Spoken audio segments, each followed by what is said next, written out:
is. Must be. Well, the hour is at 7 o'clock. I'll call to order the Monday Recording in progress. meeting of the Crystal Planning Commission. First order is approval of the minutes of the Monday, April 10th. Chair, do you want to take a roll call first? Oh, yeah. It's not on the agenda today. You don't have to do it. I'll let you take the floor, Mr. Wilson. Okay. Sears? Here. Heigl? Here. Strand? Here. Selton? Here. Mayor Stani? Present. Buck? Einfeld Brown? Present. Johnson? Here. And Schultz? Here. Chair, we have a quorum. Thank you. Next is the approval of the minutes from Monday, April 10th, 2023. Meeting minutes. Do I have a motion? Motion to approve our minutes from our last meeting. Commissioner Marsani makes a motion. Is there a second? I will second it, please. Commissioner Sears seconds it. Any discussion, additions, subtractions? Seeing nobody, all those in favor say aye. Aye. Aye. Against? I'm going to abstain. I wasn't here. I'm going to abstain also. I was not here either. We'll need a roll call. Dan? Okay. Sears? Aye. Heigl? Here. Strand? Abstain. Selton? Aye. Mayor Stani? Aye. Buck? Abstain. Einfeld Brown? Aye. Johnson? Abstain. Okay.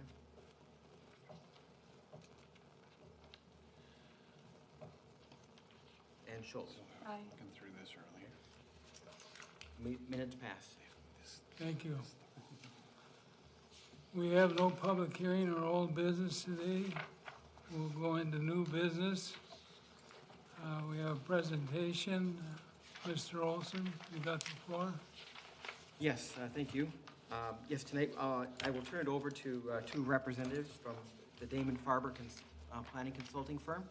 They are, as we mentioned at the last meeting, they are updating the 2016 light rail station area plan, which a lot of you were here for, I think.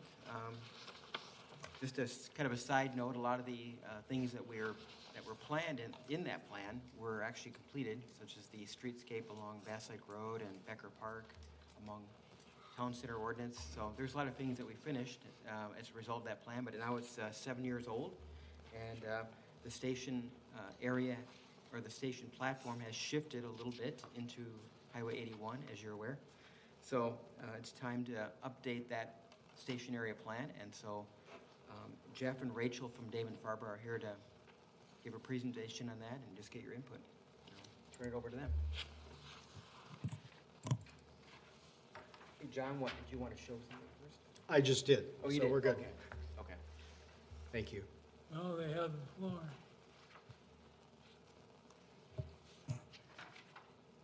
Is this on? Yep. Yeah? Okay, great. Well, I'm Rachel Blazik, and I'm from Damon Farber, and I'm a senior associate there. And let Jeff introduce himself. Hi, everybody. I'm Jeff McMiniman. I'm a principal at Damon Farber.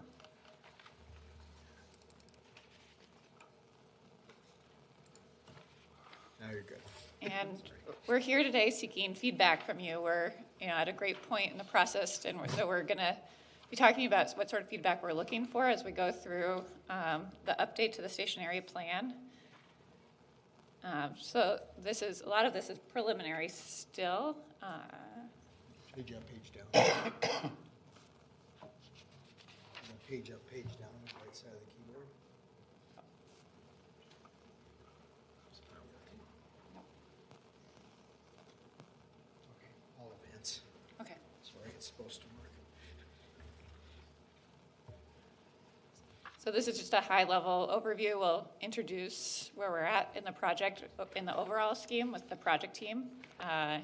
we've updated some of the existing conditions mapping from the 2016 plan.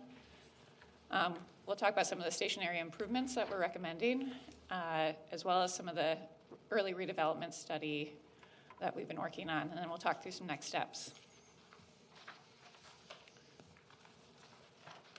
Next slide. So as was mentioned, we're working on an update to the stationary plan from 2016. Already there's been a lot that's been completed from that plan, which is fantastic. And we're working from some of those higher level goals that were proposed before, including enhancing the mobility to and from the station, enhancing the livability, increasing ridership, and promoting economic opportunities around the station. We're not doing a whole new station area plan. We're doing an update to the plan. Next slide. I'm sure you're all familiar with these diagrams, but looking at what the proposed realignment is up Botno rather than the rail line. So for Crystal, that isn't a huge shift, but there are some considerations, especially with the interchange option that we're looking at, that has the biggest impact, as well as some additional opportunity sites that we'll talk about. So where we're at right now is in that green, that station area planning. So this is within the larger scope of the project. We are right there in that 1.5 to 2 year zone. So we'll be finishing up our work this summer for this. Yeah. So looking at identifying community-supported route, isn't there some issue with Robbinsdale yet at this point? I might let them speak. We're just working on, our Okay. team is just doing Okay. Crystal itself. But, Okay, thank you. Yep. I didn't know if that mattered Uh, at this point. Commissioner Schultz and Mr. Chair, Commissioners, Nick Landwehr from the project office is available to answer questions like that about the project. If you'd like him to answer that one, I'm sure he'd be willing to. It's your call. But He wants to do it now, or do you wanna? I don't know the continuity of the presentation. yes, I agree. I just want to make you aware that he is Thank you. here. Appreciate that Why don't you open up for questions after the presentation. first? We'll do that. Thank you.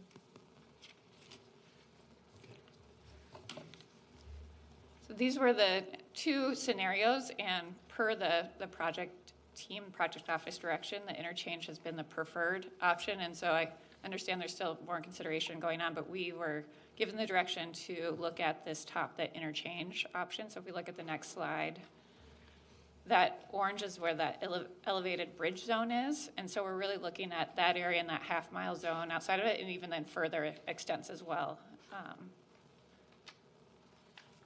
And so this is some slides from them showing what that might look like. Still, this is very early in their process, but showing that the two elevated for County Road 81. And what this does is has some opportunities for some open space underneath, and also looking at what that might look like and how we can make recommendations for that space, and how we can make recommendations to connect to the wider neighborhood as well for mobility. And these are just some views from the project team early on of what this space might look like, and at both day and night. Rachel, can I say a word about Please do, this? yeah.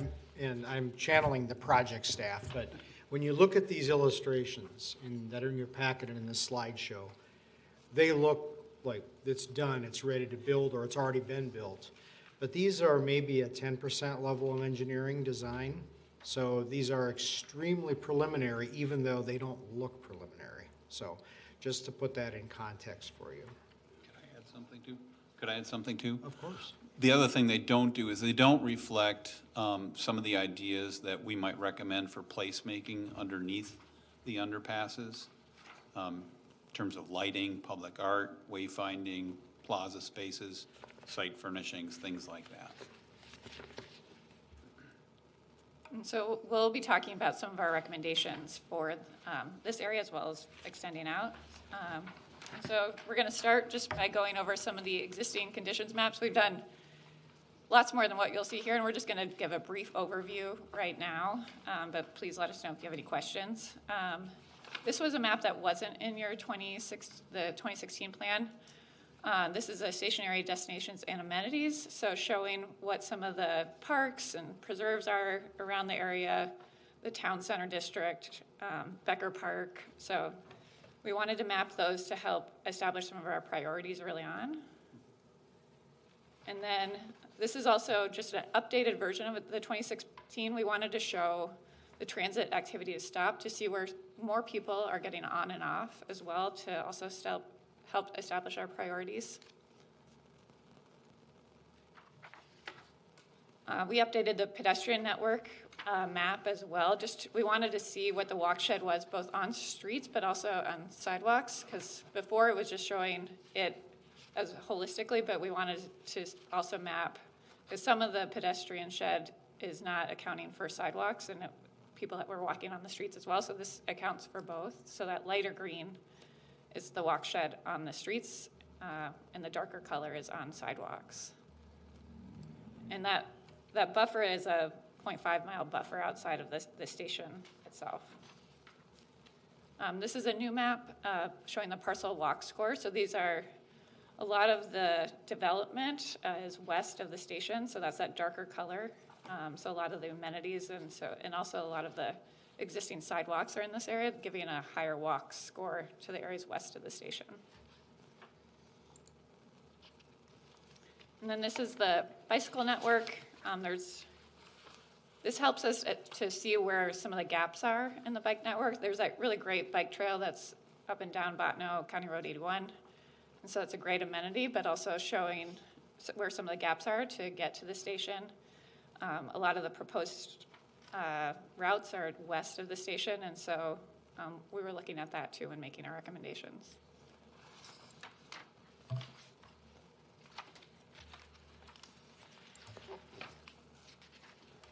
So these are guiding principles from the 2016 plan. Just to give you an overview, everything in black is from the 2016 plan itself, guiding principles. The ones in hot pink have been already completed from the 2016 plan, and then the ones in blue are new in the 2023 update. And so this is just showing some overall, zooming out, some proposed station area connections. The hot pink are pedestrian improvements, showing sidewalk opportunities. And this is really an area that we would like your feedback. This is showing some sidewalk opportunities within that half-mile boundary on certain streets, Yates, 57th, Brunswick, 58th and 60th, and then on Elmhurst. There's also an increased bike routes, both on-street and off-street in this plan. There's some proposed roadways all these opportunity sites were from the 2016 plan, except for south of the Park and Ride, which we'll show better on the next map. Yeah, right there. But these are carryovers. But this really indicated new roadways as well, alignments. The roundabout on Broadway was from previous city work that was approved, so given direction on that. And then the proposed green spaces were also direction from these opportunity sites as in the roadways. So that's what you'll see in that darker green color.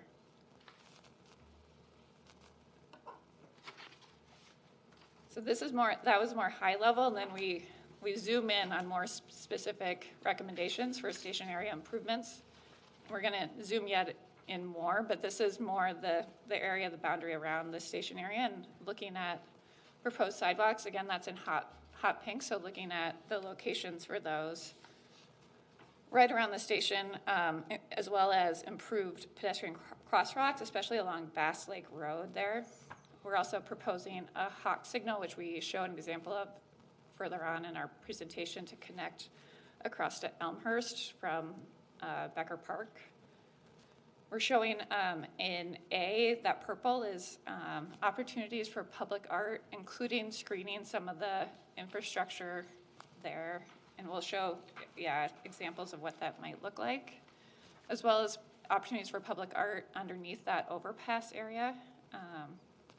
The red is wayfinding and signage. We're working on building on the 2019 Botno wayfinding plan, as well as proposing, so integrating that plan and then proposing some specific locations where signage might go.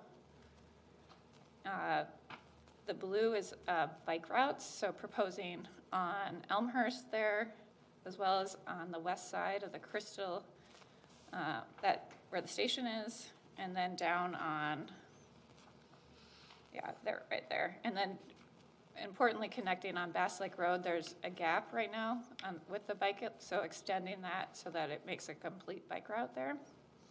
We're also proposing some streetscape improvements so that it's street trees, plantings, lighting, green infrastructure, ADA compliant paving, and then additional placemaking opportunities. And we'll show slides of what we have for thinking about that further on. So we're not going to go through all of these line by line, but we wanted to put these in front of you to either get your written feedback, or if you have any questions today on any of these specifically. These we've been working on with city staff and with the county. We've had a workshop to come up with some of these carryover from 2016, and some of these are new improvements. So we go over pedestrian connections, and all these are reflected in the mapping as well visually that we've just talked through, but these are written out to include in the stationary update. So there's pedestrian connection improvements, and then the next slide has recommendations for the bicycle network. And roadways, we're working with SEH, who's been helping us in making recommendations for the roadways, as well as they're going to be doing a district-wide parking strategy analysis. Transit connections, there's the Kiss and Ride that we're showing on 2 locations for that, on the west and east side of the station. Wayfinding and signage mentioned that integrating the recommendations from the 2019 Botno Wayfinding Plan, as well as public spaces and then public art. So we do welcome, we went over that quickly, but welcome any questions or you have on that. We just want to go through a few of the precedents first of what these might look like specifically. So this is zoomed in even further. If we go to the next slide is where the precedents are. We wanted to show what we're thinking of, like when we're talking about a high visibility crosswalk, having that be minimum 10 feet wide, having a curb extension potentially for public art. The one that we're showing on the top right there is along Hiawatha. And so creatively masking some of the infrastructure that you can't move. Wayfinding, integrating that in key spots. The bottom left is that hawk signal that could connect across to Elmhurst. And then really thinking about the lighting and how that could be creatively done, either for safety as well as for placemaking underneath the bridge. Jeff and I are working on High Lake right now, that interchange, and so we've been having a lot of lessons learned from that project, so I think there's a lot that can be done early on in the process with public art and lighting to establish a really, really nice plaza space. So this is our last slide for the recommendations part. So public art. So a public art along the walls doesn't just have to be murals. It can be integrated pieces like we're showing on the top right. Having areas for waiting and gathering. We'll be talking about redevelopment opportunities, but showing an example of what that might look like on the bottom left, as well as the boulevards and increasing street trees along those roadways.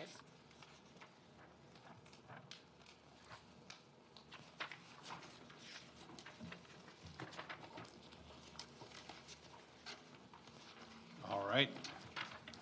I'll take over here and talk about the redevelopment study. We actually have another consultant on our team that's assisting us with the redevelopment study. They couldn't be here tonight, so I'll try to cover as well as I can.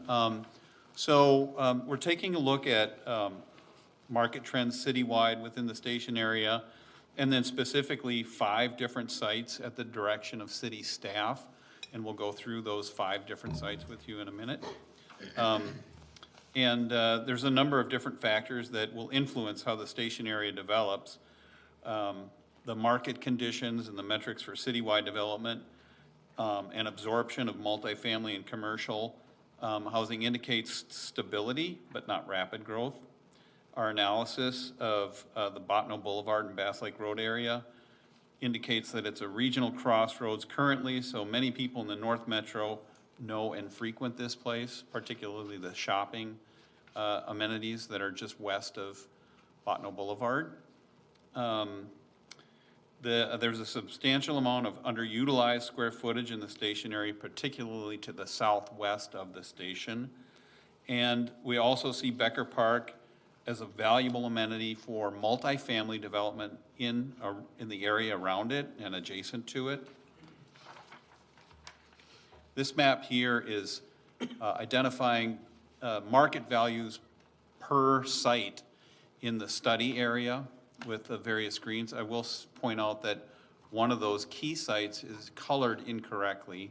That's the site just to the west of Becker Park. That is actually the most valuable site per acre in the study area.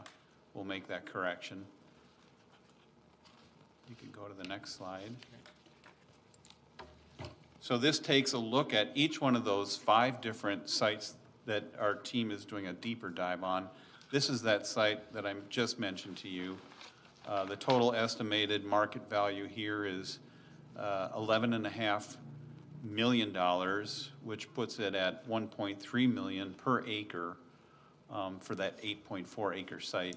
Its value, a lot of it is derived from its location adjacent to Becker Park on West Broadway and on Bass Lake. So phenomenal visibility on that site. Could go to the next one. So I'll just show you each one of these sites. We'll talk at a high level about it and then a little bit deeper dive in a minute here. So site B is the Perkins and Cajun chicken site. This is also a decent sized site that's well located for multifamily use, and it has the Broadway frontage. So those are great attributes for this site for future redevelopment. It's also within a 5-minute walk distance from the station area.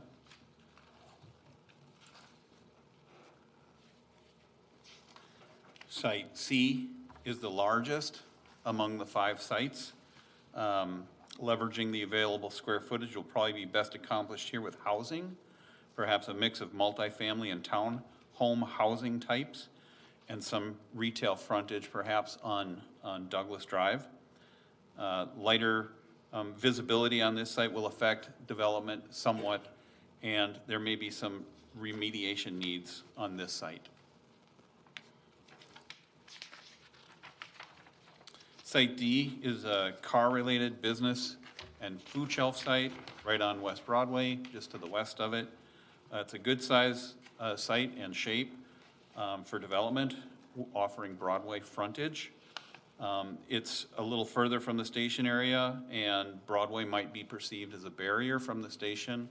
Those might have some effect on its redevelopment activity, but we see this as a later phase of redevelopment in the station area.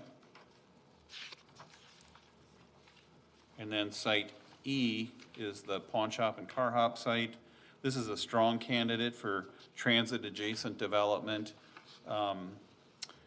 Just south of the park and ride site in the blue there.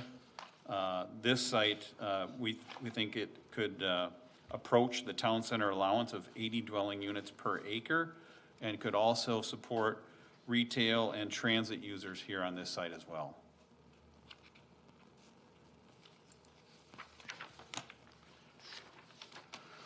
This slide is, we're kind of zooming out for a minute here.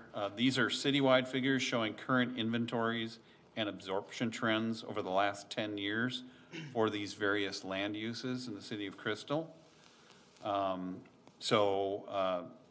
And it's valuable context to help frame what kind of market response we might anticipate with the blue line servicing the area.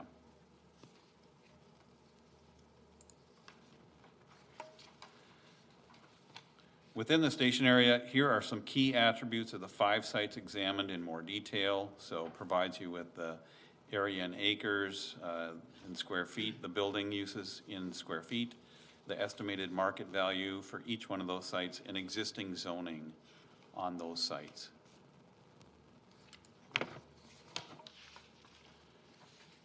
And then some additional context, floor area ratios will look at those in just a minute, and they relate to redevelopment potential on each one of the sites. Floor area ratio is the total building square footage divided by the land area, and it helps us frame how to think about development on these sites and what kind of market absorption would be required for development to be market viable. These columns portray development capacity, presuming floor area ratios of 0.5 and 1.0 for the 5 sites of interest.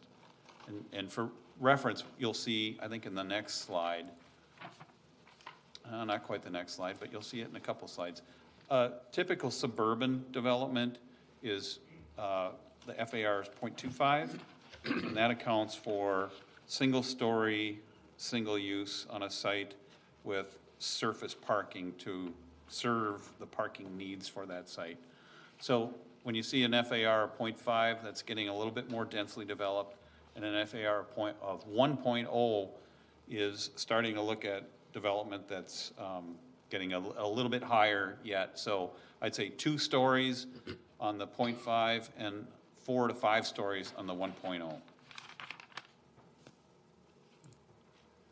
So for Site A, this is the second largest of the redevelopment opportunity sites considered for the study. A sample program could include 300 units of multifamily housing and a medical office of 40,000 square feet with some supportive retail, either on Bass Lake Road or on Broadway. Site E, it's adjacent to the planned Crystal Station platform area, and this site is a strong candidate to build to the 80 units per acre allowable under the TC code, creating 200 new units.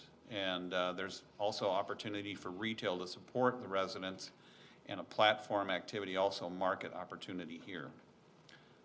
Site B lends itself to multifamily housing, given the adjacent residential use, but also a small amount of commercial development on the Broadway frontage.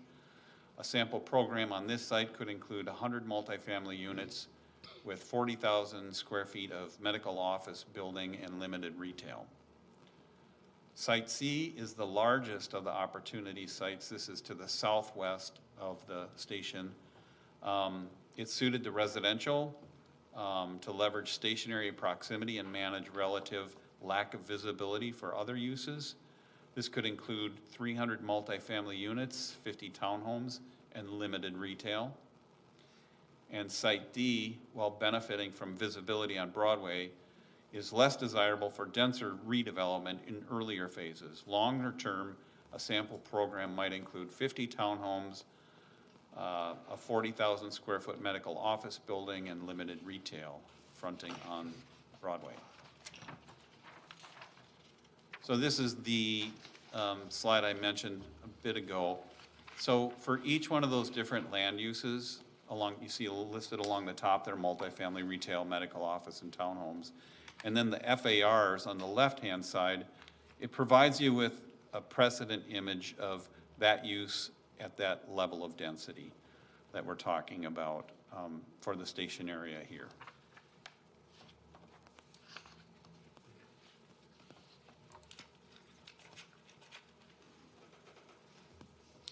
And then this slide here is building on the 2020 listing provided by Baker Tilly of potential redevelopment tools available to the city at each one of these sites. And so we'll be working with these ideas and evolving these further through the redevelopment study on the project. But this provides potential funding sources for affordable housing, for managing barriers to development, for placemaking and leveraging station proximity, and for business retention and expansion.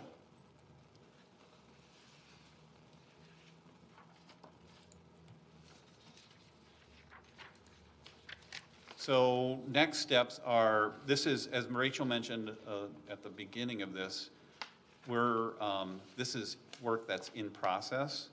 These are preliminary recommendations. We'll be evolving the mobility studies based on comments that we received from you all and city council, and the redevelopment study recommendations as well. Our goal is to refine these recommendations and present them in a public meeting sometime in early June, about a month from now, to solicit comments from the citizens of Crystal. We'll be also working on district parking strategies. The redevelopment sites, we'll be looking deeper into those and looking at programming and massing potential buildings on each one of those sites to indicate how they might front the street, the heights of the buildings, the mass of the buildings, based on the different uses. And then in June, after we've had the public meeting and received comments from city leaders, we'll be doing a draft study update, and then hopefully to finalize the study sometime in July of this summer. So that was our presentation, and with that, I'll open it up for conversation and questions. Got a question right away. Perhaps one of you could elaborate on what a hawk signal is, please. That's a term I've never heard before. It stands for high activation, high intensity activated crosswalk. So what those are is they're not a full traffic signal. They're typically placed in mid-block crossings, like is being proposed here. On the Becker Park side, it's a three-way intersection. And what it allows is for pedestrians to push a button and the lights flash yellow, and that signals for cars to come to a stop so that pedestrians can cross the street right there. Typically, they last for 20 to 30 seconds. Yep. Okay, thank you. Next question. How is that going to affect traffic flow with the train in the area so that cars will be able to get through the lights easier? I don't know how it's going to affect traffic flow, but we can take a look at that. We'll have SEH, who's on our team doing the transportation pieces of this, take a look at that and make recommendations based on that information. Commissioner Hagel? Have you gone far enough to figure out, does a train have priority at that intersection, or do pedestrians? I'm going to let somebody from the project team help answer that question. Well, Mr. Chair, before we do, are you asking about I'm going to go to the prior slide. The trains moving across Bass Lake Road here, or the freight trains? No, I don't care about the freight train. Okay. I'm more worried about the LRTs. Right here. Right in there, Yeah. you have both traffic, and you will also have pedestrian problems in crossing that street. Now, which one, with a train coming in either way, direction, or maybe both direction, who's got priority to control the signals at that intersection? Good question. Good question. My name is Nick Landwehr. I'm Director of Engineering Design for the Blue Line Project Office. And so in this case, with the grade separated interchange, the train operates on its own signal. It doesn't have priority. It's part of the whole traffic signal system. So pedestrians, when they do push a button, that'll ring them up to have access across the road. So not really priority, but they would have their own phase to cross. And with the train in the middle at grade and bringing 81 up over Bass Lake Road, we get those lanes of traffic, those through high-speed lanes of traffic up out of the mix. Yes. So the pedestrians are only crossing ramps, the one lane in each direction, and the train. So it should be a much safer, more convenient crossing for pedestrians. But you also have access and exit lanes coming down off that are going to cause a problem with pedestrians. And most of the time, those lanes will be in a stopped condition. So as they come down, they'll stop and wait for their cue the whole coordinated sequence on that intersection. So it should be a much safer condition. The vehicles, if they do not have a light, they're coming to a stop condition. It's not a free movement. Having pedestrians cross the exits and ons and dealing with the trains is a concern. But lifting 81, the bulk of 81 up above the pedestrian zone, I think is going to greatly improve safety. Yeah, but you're going to still have problems with trains coming in and out and people trying to cross. Now, are you going to have gates that are going to come down at all? We likely would not have gates here, but what we have is pedestrian specific a flasher and signal system. So we try to what we call a Z crossing, or kind of make a box to point pedestrians in the direction of the oncoming train. So you kind of make folks turn into that direction, so they're seeing a train that would be coming in that direction to make it more safe for them. So it's not, we try not to have a direct through kind of enough of a movement, a zig into the crossing to face the traffic so they see the train coming. Have you been out on 34th Avenue and the Blue Line crossing? Yes, I have. Well, you can see sometimes the problem that they have there with trains coming and the traffic coming down off. And that's similar to what you're going to have here, really. Commissioner Marisani? Okay, so you're talking about directing people with visual, but what about people who are blind? Are you putting in bells or whistles or something so that people can hear things coming as well? Yeah, so part of the pedestrian crossing, we have what's the crossbucks where there's the ding, ding, ding for the train at a pedestrian level. Flashing lights, we have blinking boxes that say train coming, but also signalizes a train coming if it's in the other direction also, because a lot of times, the trains don't always come at the same time. They're on 10-minute headways, so the train comes through, the next one's not coming through that direction for probably 10 minutes. But we signal and let them know if a train is coming from the other direction, so we give them those look signs. So there's quite a few different either visual or audio signals to let folks know that the train's coming. Commissioner Schultz? Go ahead. Okay. Sears? Yep. On the pedestrian crosswalk, there's one on each side of the train tracks on Bass Lake Road, and those are fairly long. Okay? Do you have an idea on the time that the lights would be in favor of the pedestrian? Because that was one of my complaints 3 or 4 years ago. Yes. That the crosswalk distance is too great for Aunt Miller that can't make it in time before the light turns. It is. So let's go. The one thing I might see as a rub is the crosswalk on Bass Lake Road on the east side and west side of the choo-choo train.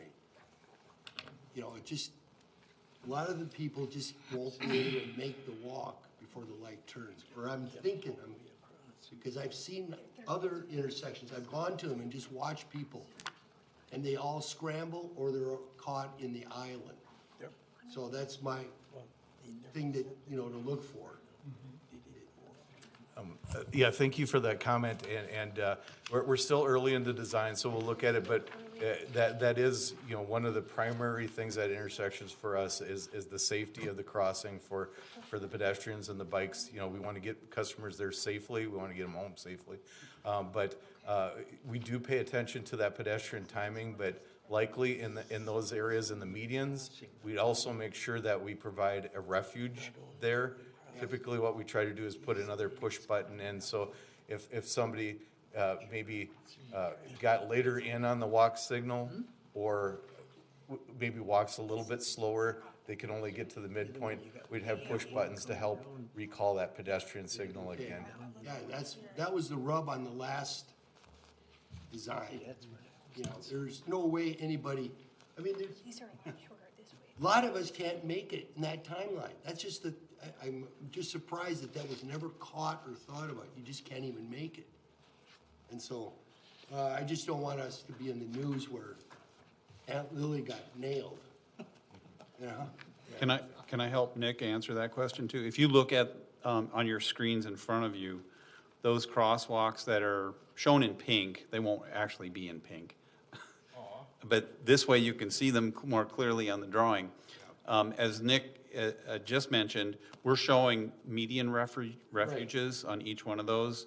We're also going to be recommending countdown timers on the traffic signals, which is where you see how many seconds you have flashing on the signal to let you know how much time you have to make that crossing. And then the audio elements on those signals will also help people who are seeing impaired. I'll think of another question later on. Commissioner Schultz. So back to the first slide about the timeline. So Robbinsdale has a group of citizens and city servants who are trying to challenge the route. And I'm wondering, what are the chances are of that disrupting this whole scape? Well, yeah, there's groups along the corridor that have concerns about the project, and you know, we're out in the public listening to what their concerns are, trying to work with folks. The city council has elected to move forward. They've promoted alignment on County Road 81 in Robbinsdale, with even coming out to say that they prefer a station at 40th. As well as a park and ride in that location. So we're working closely with the city, and we're working closely with the community to make the project as best we can. Commissioner Strand. This project schedule, is this for the line to be open, or to build the station? The schedule that's shown here is kind of an overall higher level project schedule. So, you know, we are in that green phase right now, more of the planning phase. Then we have a year and a half to 2 years of engineering. You know, so I think as John mentioned, Mr. Sutter said that we are very early on in planning and engineering. We have a lot to do there, and then there's probably 3 or 4 years of construction. So this is the whole project, and what we're looking at is that 28 to 30 time frame for opening the project up, the whole project. And the part that makes me a little anxious is the funding. Because when I see other lines in the metro that are not completed, that are way underfunded, they don't know how they're gonna get the money. I'm sure we're gonna all be taxed for it again. And then we start new projects.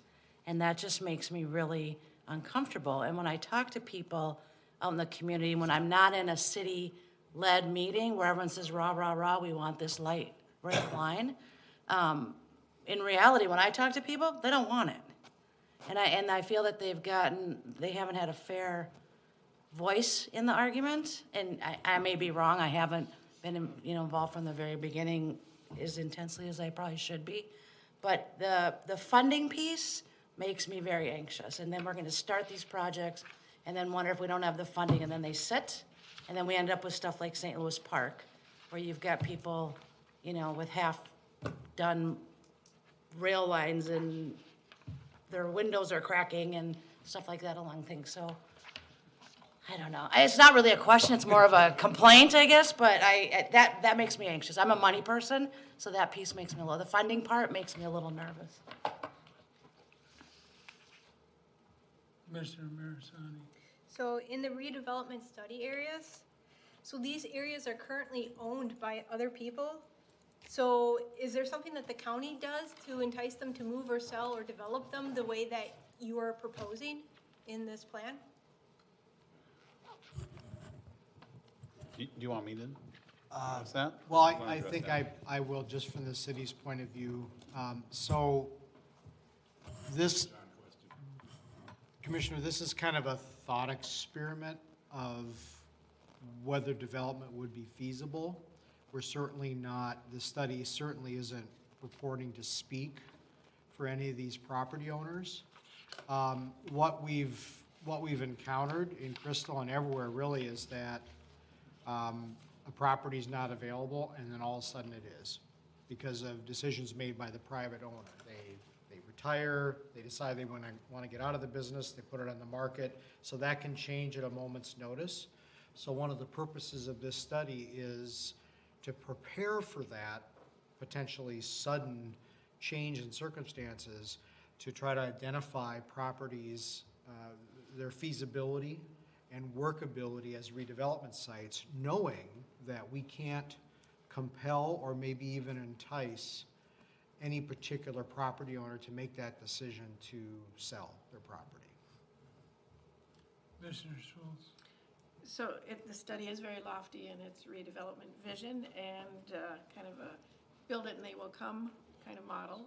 Just looking at the green line and the blue line in their studies, what percent of vision for redevelopment has actually come to fruition? Just Well, I can't speak to specific numbers about the green line, but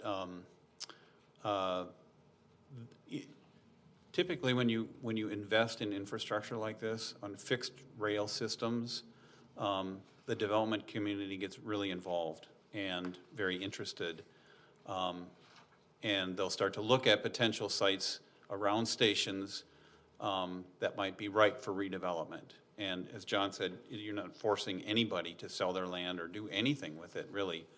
It's planning for the eventuality that it might happen in the future, anticipating that it could. Because you can see along University Avenue a lot of redevelopment that's happening now in St. Paul and in Minneapolis at or near the stations.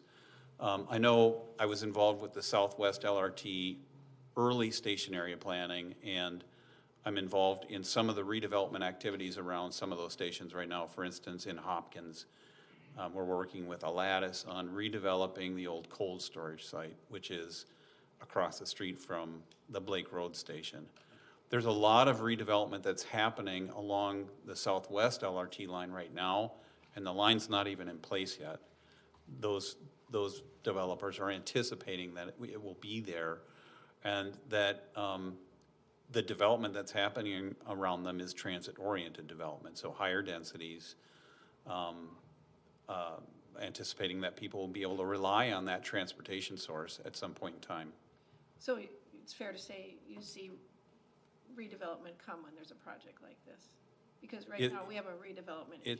It's absolutely fair to say that, once it's in place for certain.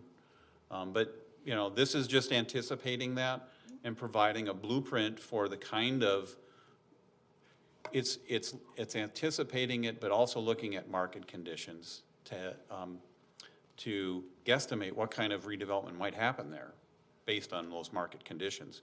We know the multifamily housing market is strong today. The office market is not. The retail market is continually reinventing itself, and that one is more hard to predict. But we can look at certain things in this station area. We know that Becker Park is an amenity. That's a real asset to the city. We also know that Bass Lake Road and West Broadway are real assets to the city because of the traffic that they carry on those roads.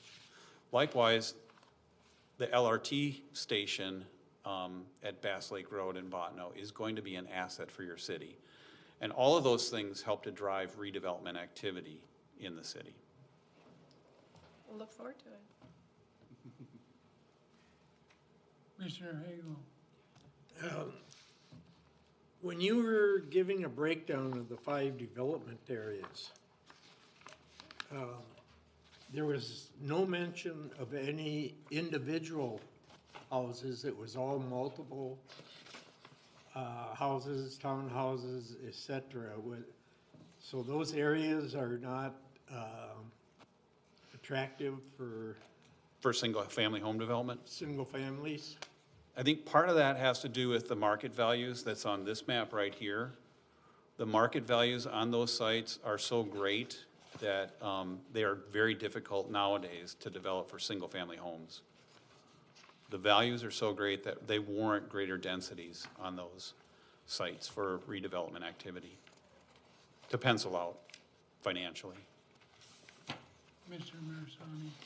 So under existing conditions, is the Blue Line light rail supportable or self-sustaining, or would we need those redevelopment things to make it self-sustaining or supportable?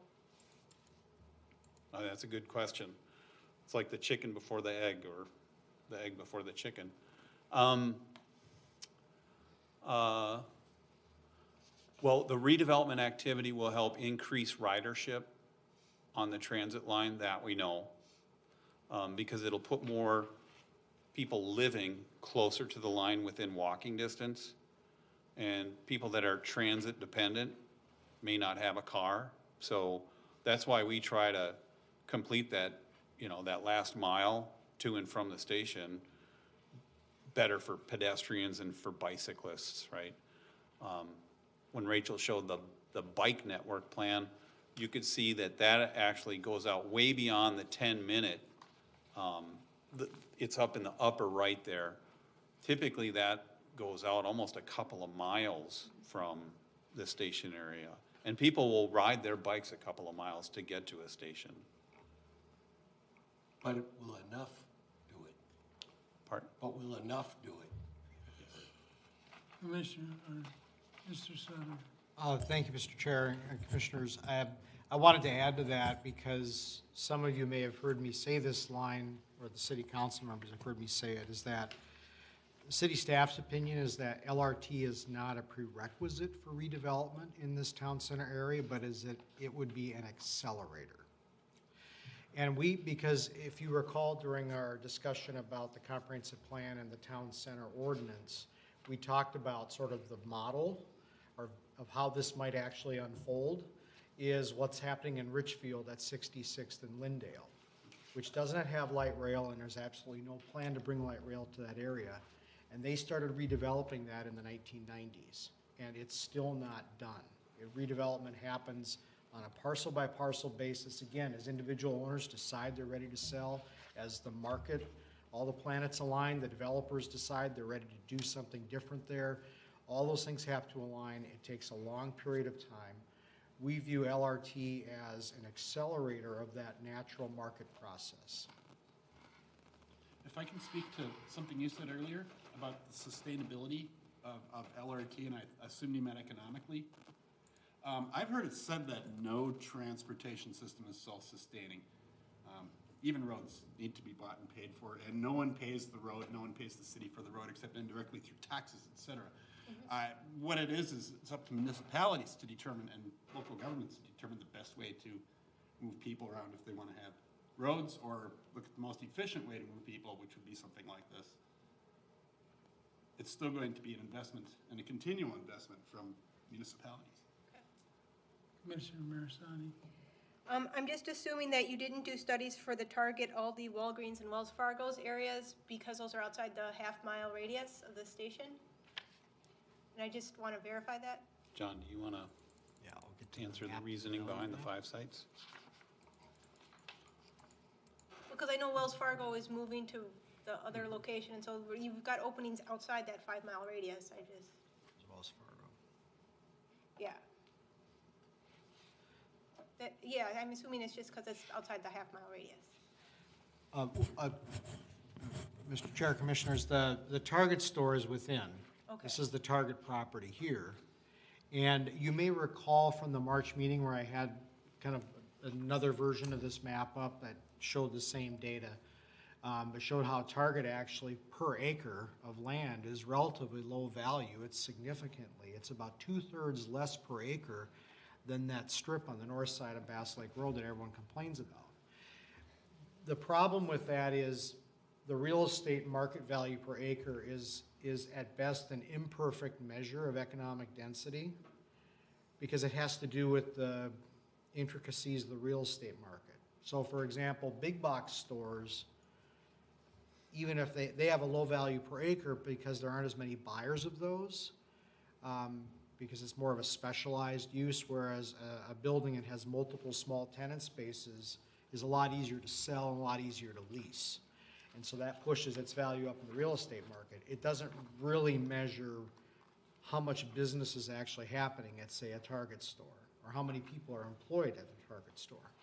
So I think one of the reasons as staff, we directed the consultant not to include the Target store or the Crystal Shopping Center, the eastern portion of which is within the half mile, although just barely, is that we viewed those things because of the amount of activity going on there, positive economic activity, jobs and everything else, and the lack of vacancy in the Crystal Shopping Center. It's, I don't know, maybe 1 or 2% in that particular mall, that we asked them instead to focus on these other 5 sites that either have a very low current market value per acre, which again makes them good candidates for redevelopment, or like the Crystal Gallery Mall are just so perfectly located because they're right next to Becker Park, and they actually have a fairly high vacancy compared to the rest of the area. So we kind of use the combination of those 2 things to identify these 5 sites.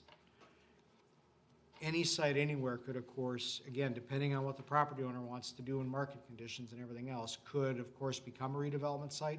But staff opinion was that these 5 are the ones that we needed to take a deep dive on to try to identify how feasible redevelopment would be. Mr. Marisani. Okay, how is this going to affect taxes to the single-family homes within this area? Or is it going to affect the entire city, or what are we looking at for that? Mr. Chair, Commissioners, you know, one of Crystal's longstanding issues is our relative lack of commercial and especially industrial tax base. And what we do have tends to be relatively low value, especially on the industrial side. Economic density is one way to improve that. If the station area adds 500 or maybe even 1,000 households over the next 20 years, that's going to significantly increase the economic density of that area. That's part of the way to sort of solve the city's fiscal problem. We're never going to be able to build a 160-acre industrial park on the edge of town like an outstate city can do, right? We just, Unless the airport's gone. I wasn't even going to bring that up, sir. No. But that's a whole other conversation. But so because we're landlocked and we have to deal with what we have, economic density is something that the council has identified over the last several years as something that they want to work towards, among many other things, to try to improve our long-term fiscal health. So redevelopment of this area to with more density, again, not just physical but economic as well, is one way to help solve that property tax-based challenge that we have. But in the meantime, before those dense areas come in, are the property taxes going to be increased once the station is built? This property taxes would, I mean, at this point, the project is not asking for the city to pay for the project. Now, that said, there may be city improvements outside of the scope of the project that we decide we need to do because of timing reasons. So we might, I mean, this is all hypothetical. We're years away from knowing exactly what those improvements might be, but I'm just throwing out a hypothetical. Let's say there's a street repair or a sewer line replacement or something like that of city-owned infrastructure that, while is not required by the project, it makes sense to do it concurrent with or before or after the project. And so I guess hypothetically that could affect the tax levy, but it would be work that we need to do anyway. It's just a question of timing. The project is not paid for by city funds. You could ask him. I know I have lots more questions. Commissioner Johnson. So, it hasn't been discussed at the higher level yet, but I was involved pretty heavily in the last go-around in 2016. I'm guessing this total project is gonna come in somewhere around 1.5 to 2 billion? And if so, how much of that are we expecting to get from the feds? How much are we expecting to get from the state, Met Council perhaps, and Hennepin County?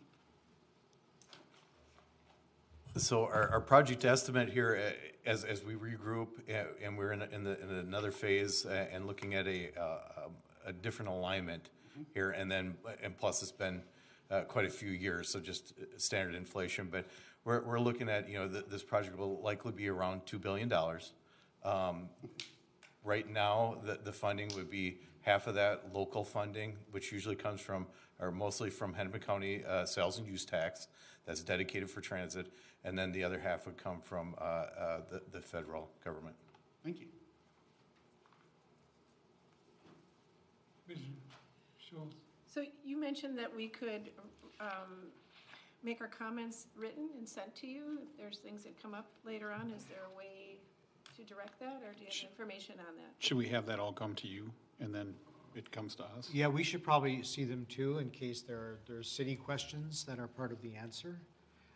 But if commissioners, I think that's a great suggestion, and I think we could provide, I presume you have Dan and my email addresses, but we could also provide a contact with Damon Farber, with the consultant, and then you could email all of us your questions, and then depending on what the question is, we can make sure that the right person responds. Okay. Thank you. Commissioner Marisani? So with the potential density increases to the area, how is this going to affect the area schools, police, buses, and other services that our city currently provides? So there are different answers for each of those. So in terms of, I'll start with our basic city infrastructure, streets, and the county roads as well, with the exception of 81, which is going to be changed, of course. If you look at the historic traffic data, both in city streets and the county road system, it is not growing anymore like it was 20, 30 years ago, and like those forecasts assumed it would. There really has been a change in vehicle miles traveled. And you may not believe me, but traffic volumes on Broadway, in the heart of our commercial area, are significantly lower than they were 20 years ago. I mean, our Target store is doing great. We have almost no commercial vacancy in that area. We're at or below 5% right now of retail vacancy.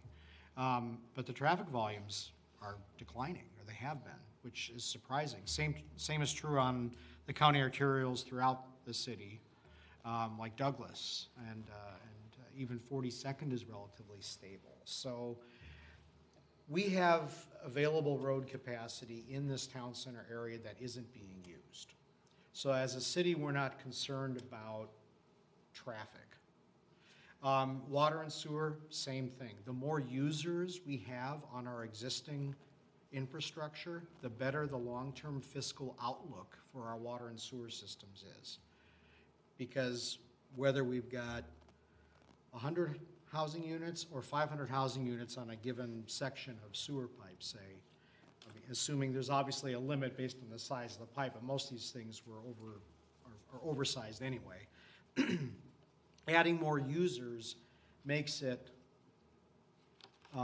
more financially workable long-term to repair and ultimately replace that infrastructure. So again, if we have that available capacity, it makes more sense to try to get more stuff in that area. People, jobs, buildings, whatever it is. In terms of law enforcement response, I can't speak to fire, although most of these new buildings are fully they are all going to be fully sprinklered, so our fire chief loves that.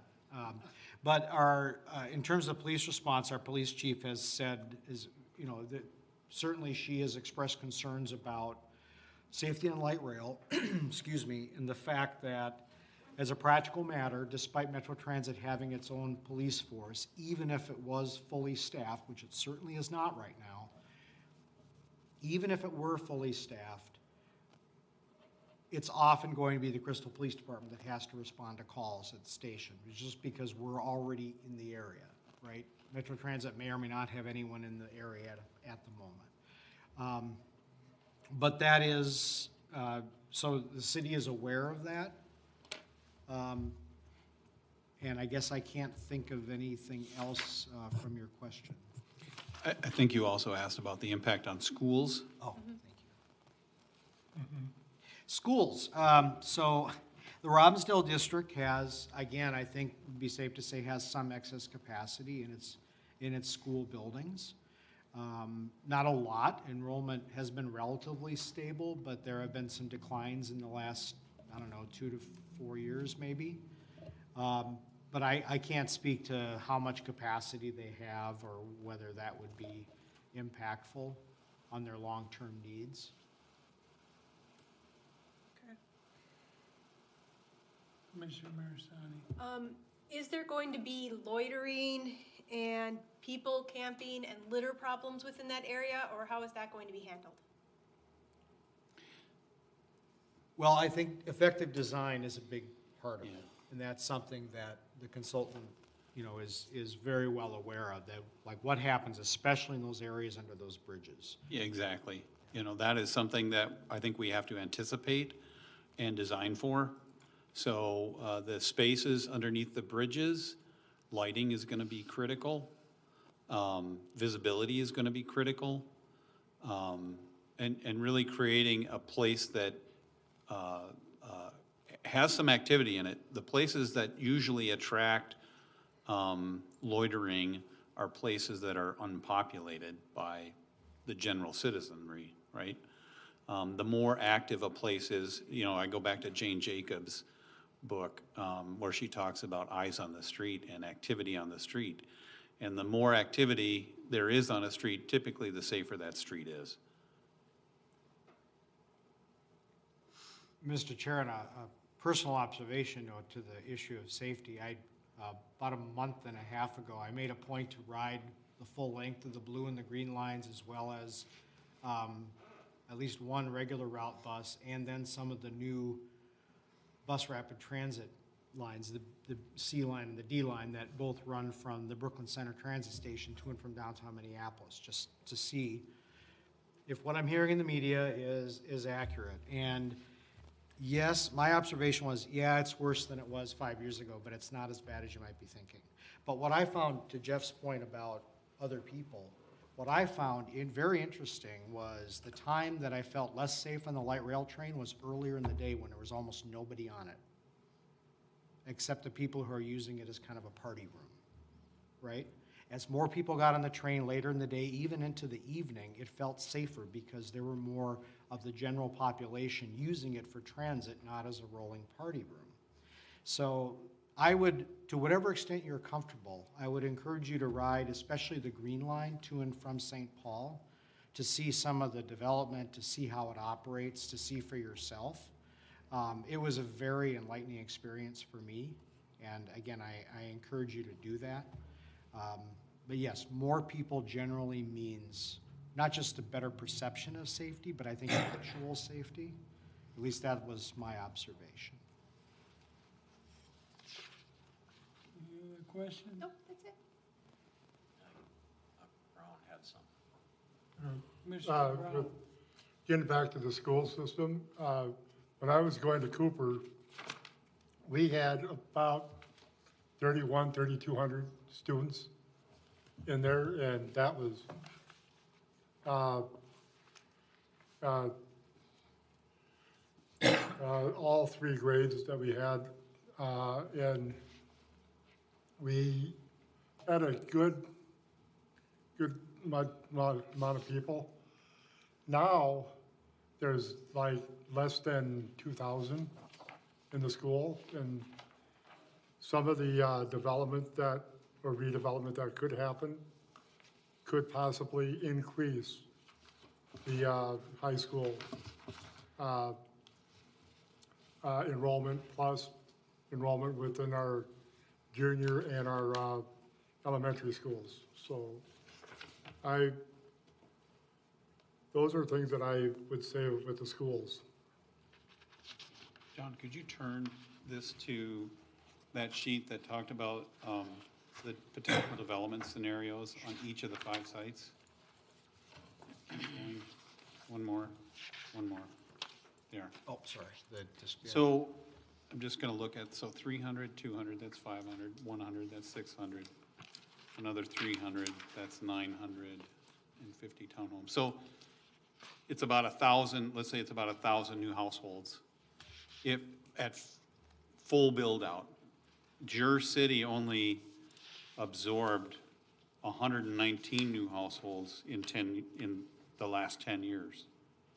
So if it was the same threshold of new houses in your city as 120 over a 10-year period, it could take a long time to develop all of those 1,000 households. The other thing that's happening is household sizes are decreasing. Fewer people are having children. So if you were to look at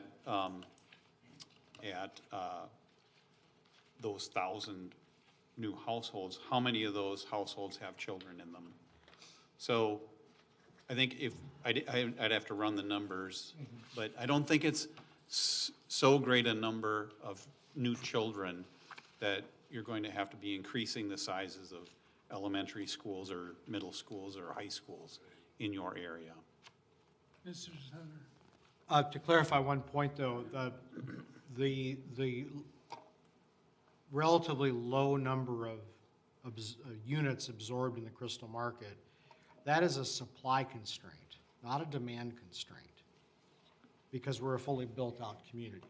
Like, if we had, I don't want to dump on Brooklyn Center, but if we had as much vacant land as Brooklyn Center did, we'd probably have 3 or 4 apartment buildings under construction in Crystal right now.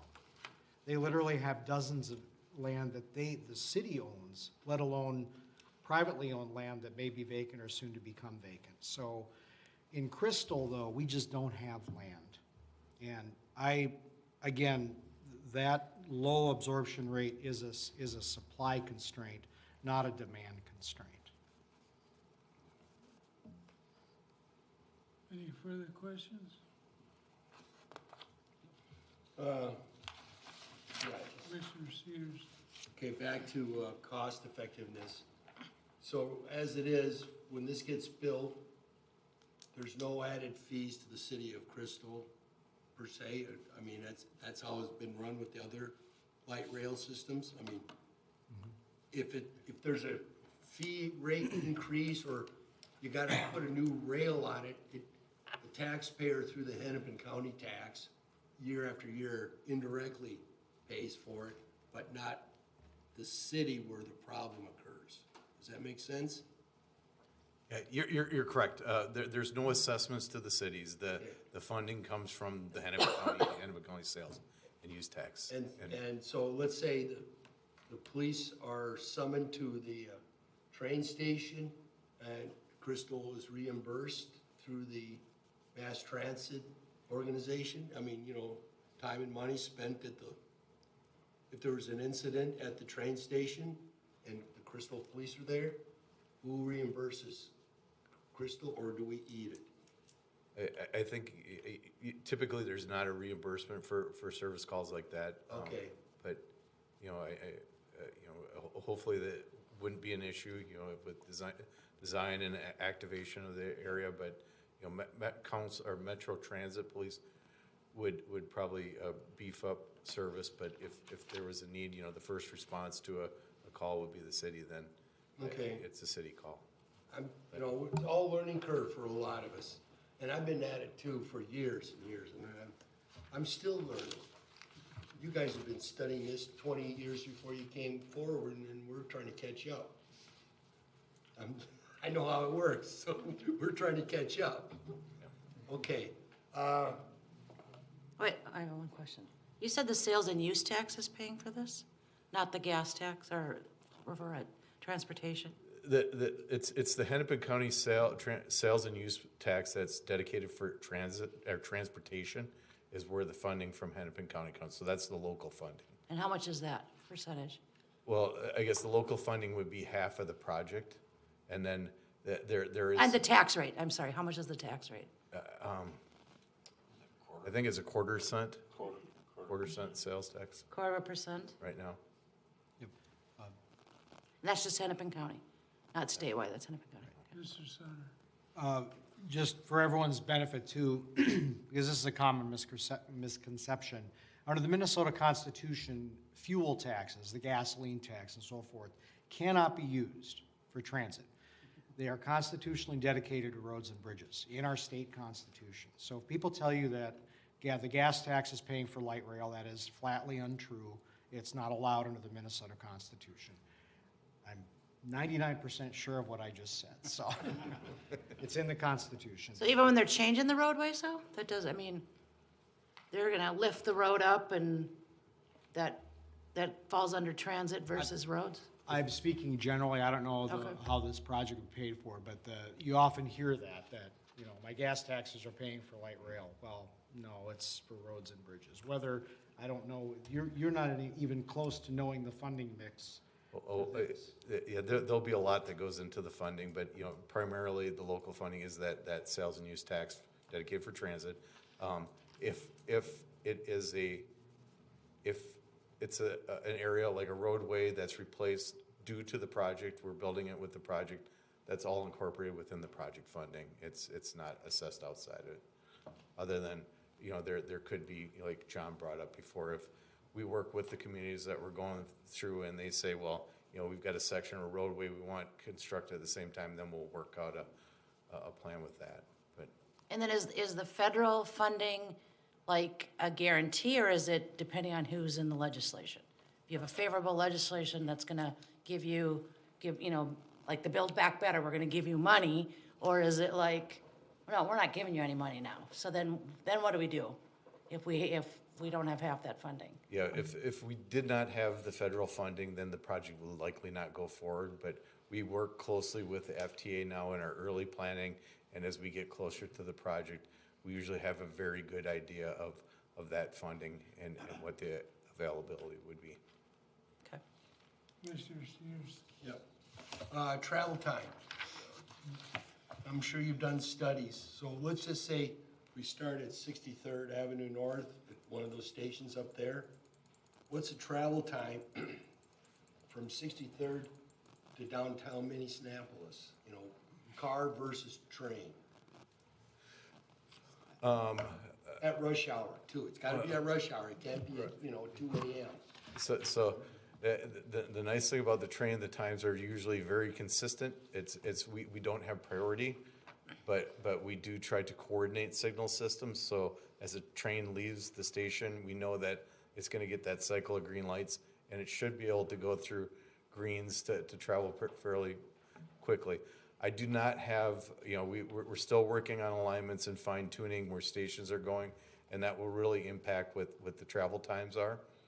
So I don't have specific travel times, you know, between stations or certain lengths, but we are about, right now, as we've done a study from the northern portion, Oak Grove Parkway Station up there to Target Field Station, we're roughly in about that 30 to 35 minute time for travel time. For the train. Yes. And what about a car? That's going to be dependent, you know, you can probably do that in 20 minutes in a car with no traffic, but rush hour, Because I worked on the light rail that went through South Minneapolis down to the Mega Mall, or what do you call that place. And I found it many times traveling on the car, I beat the train. That was my experience. Yeah, but, you know, many times the transit, there's not many people that go end to end either. I mean, most of the trips that folks are taking are maybe between 3 and 4 or 5 stations that they're traveling. Okay. Any other question? Yeah. One question for you. Are you gonna use the common maintenance shop down on 24th? For your, or haven't you got that far yet? For this project, we're going to construct an operations and maintenance facility specifically for this extension. It'll be located up in Brooklyn Park, just north of the Oak Grove So Parkway Station. you're not gonna use the blue line? Well,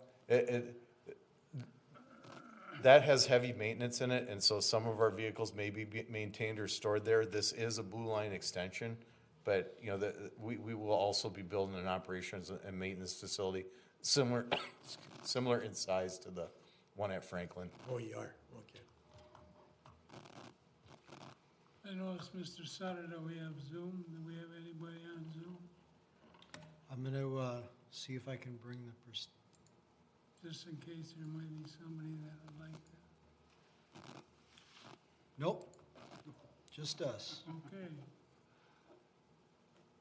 No other questions? You got the floor as far as closing. I might make a comment. Someone asked earlier if single-family homes would be in this area. And we only allow single-family homes detached in 2 districts, R1 and R2. It could be done through a planned development, but that would have to be a larger development, so I don't really envision that. I think in our comprehensive plan, we envision this is our main redevelopment area around Becker Park and West Broadway. That whole area is our main redevelopment area where we really want to see redevelopment. That also goes along with something you remember from the April meeting where we talked about how the Crystal resident wants to see this area redeveloped. They want to see a more aesthetically pleasing commercial area in Crystal. So I think all those goals come together for this being our main redevelopment area. We don't want to have single family here necessarily. We want to have higher density. It doesn't have to be necessarily only single family, but it's commercial, office, that sort of thing. So.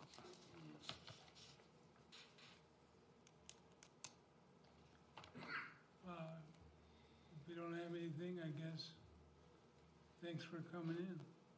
Thank you. Yeah, thanks for having me. I don't know if you want to make any statements as far as information transferring So, or questions. Mr. Chair, Commissioners, you should be aware that the City Council is going to be seeing the same presentation on Thursday night this week at their regular May work session. And that, excuse me, as soon as we determine the correct date or the best date for the public meeting, or the community meeting, I should say, in early June, you'll certainly be informed of that, so you can participate in that as well. And we'll make sure we get the email contacts out to all of you so you can, I mean, there's a lot we covered tonight. There's a lot in the packet that you saw.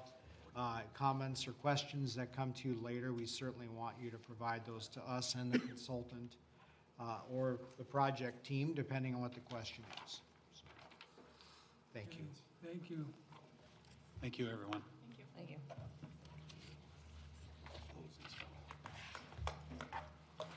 Next on the agenda is general information. Mr. Olson? Yes, I could give you the council actions on 2 different items from the April meeting. First is the subdivision and rezoning request from Hampton companies to construct new townhomes at 34th and Douglas, basically. That was approved by the city council according to your recommendation, your positive recommendation. The next item is the UDC text amendment from Amarok, who wanted to amend our requirements to allow for electric fences. The city council unanimously had denied that based on your recommendation as well. Next update on council liaison. Thank you. Hello, Commissioners. I don't have a lot to say. I'm pretty excited about this Blue Line development and what it's going to look like and how we can use it at least a little bit, show off Crystal. We have a new council person, Tajay. His name is right there. I still don't know how to say it. Onarasaro? I told him that I learned how to pronounce John Budashevsky's name. I will learn how to pronounce Tajay's name. Another thing I think is kind of exciting, I'm seeing some activity at the old Pizza Hut on 36th and Douglas. There were people working on the parking lot today. That's all I have. Does anyone have any questions for me? No, it doesn't look like it. Okay. Thanks. Thank you. The report. Staff review of likely agenda items for June 12th. Yes, we do not have any applications yet, but the application deadline is not until a week from tomorrow. So we may get something in. Okay, thank you. Next open forum. Commissioner Schultz. I have a question for Mr. Sutter. I see that there is siding going up on the two homes of interest off of 36th and Hampshire. Is that moving forward, or is that just progress? in They're nearly completion? complete. It's a two-family dwelling, so a side-by-side duplex. So it's one building. And they are, I mean, I have not been in them lately, but according to the building official who gave me an update today, they are nearly complete. The driveways either have gone in or will soon be going in, I don't know which. And the stone and the siding, I don't know exactly how much of it is done, but they've been definitely working on that in recent weeks, and the interiors are basically done. So they're not quite at 100% completion, but they're getting very close. Commissioner Hagel. Along that same line, there were a number of lawsuits filed against the action on those homes. Is there an update on those? I can't comment except to say that the attorneys are doing the court process right now, so. So it's still going through? It's going through the court process, correct. Any other question? Commissioner Brown. When is the big equipment going to get in and start doing the apartments on Broadway there between the car repair shop and Big Louie's? Well, the permit has been issued. I don't know much more than that. Do you know when there might start actual construction? I did see some utility markings there, like locates, so I'm guessing they're getting close, but they have not informed us of a start date yet. I'm getting excited to see that stuff going in. It will definitely be a transformation for that kind of long, old and tired stretch of Broadway, and vacant lot, so, yes. Any other open forum? Now we're open for adjournment. I'll make a motion. Commissioner Sears makes a motion to adjourn. Second. I'll second it. Commissioner Buck. All those in favor say aye. Aye. Yes, want to stay here? Guys have it, ordered. Recording stopped. 8:27.